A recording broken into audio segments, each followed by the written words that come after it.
one issue that I see sometimes now with spiritualism, and please, anyone is open to say anything on it, that too slowly is becoming a business. And this is such a multi-million dollar company, and to go and for meditation to pay money, I don't know how to marry that, because we are actually trying to delve into inside or in ourselves. Yes, I know what you're saying, but people pay vast amounts of money to go on some holiday. Whether Yeah, it's but that's holiday. That's not finding yourself. Why we are running away from religious, or let's say materialism, then why are we using those materials to get the spiritualism for what we want to attain and go away from? I mean, it's a catch 22. I think you need to take it into context actually. Um, Suppose you go to some workshops or some training, there are expenses involved in that. And in any case, it is a donation as well. You're giving a donation to help the society. And obviously, some finance is required when you are giving the knowledge out. Okay, thank you. Would you agree with that? Finance is required if when you give a knowledge out. Yes, and I think if we look at Art of Living, most of the donations, they are called donations and not even fees, are to take into account the expenses to, for a venue or other, and all the rest, there's no profit. I mean, the profit goes into ventures for helping other people and projects, and so basically it's a non-profit thing, and all the money that is excess of the expenses is put into back into society and projects. Would you agree with that as well, that knowledge needs money, and also that it's not really fee versus donation? Well, that's actually, I find a different question. But as much as I know, And it's not art of living, it's spiritualism yeah. in the world, and the business versus spiritualism. I can understand the doubt behind it and the questioning of that. I can absolutely understand it. As much as I know, the money is, if you like, reinvested into projects, social projects, which are apparently having a lot of success. And that, for me, justifies a lot. And I would also like, on a personal note, if Art of Living would not have been spread into so many countries, I would not have had the chance to get in touch with Art of Living, and I would have missed a beautiful experience myself. So it's a bit of a balancing act of the wish to spread the knowledge, to provide access to people who haven't been in touch with that experience, and on the other side, to keep it really as an internal experience. But Brilliant, thank you. So we don't really mind to. I understand that point of view as well. So, but do we all agree that it's rather world will be a better space or place if we could talk more of uniting spiritually rather than dividing with religion, and that is what has got difficulties in this world. Yes, of course. I think the need of the hour is to bring people together.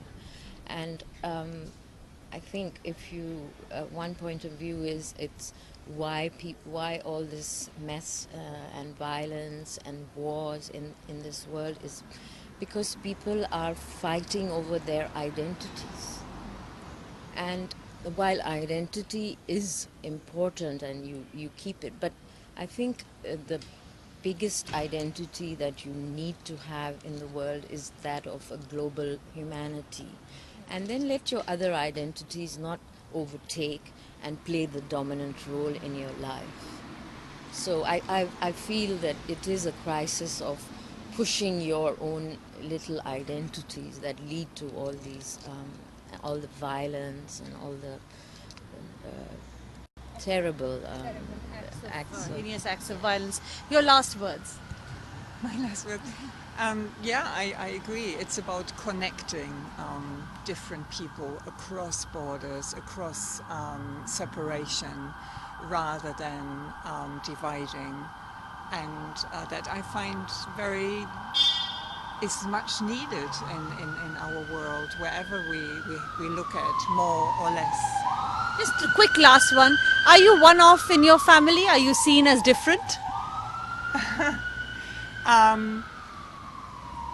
I'm, yeah, as of now, I'm the only one being very much attached to art of living. Others are curious, so they're asking me questions, but they're a bit cautious yet. That might change. I'm hoping it will change because they also observe the changes in myself. And what's that? How have you changed? The changes are very subtle and at the same time very profound, I would say. My relationships have changed. I've become much more patient, open. Um, the whole world of relationships, I would say, has really changed, and people recognize that, I guess. How have you changed, Noreen? You know, I have changed in sort of in a very experiential way, and we are told to be grateful, for example. And unless you experience that moment of gratefulness, and when that penny drops, it's no longer academic concept, but you experience it and then it stays with you for life, that this is what they mean when they say be grateful. How has it changed? Spiritualism changed you? For me, I feel tremendous belongingness, like I mentioned earlier, and I see different people, and as in the course of my work as well, and I feel a tremendous belongingness. Belongingness. Very, very Yes. beautiful. Thank you. Last word. It's also for me like if you have a glass of water and it's half.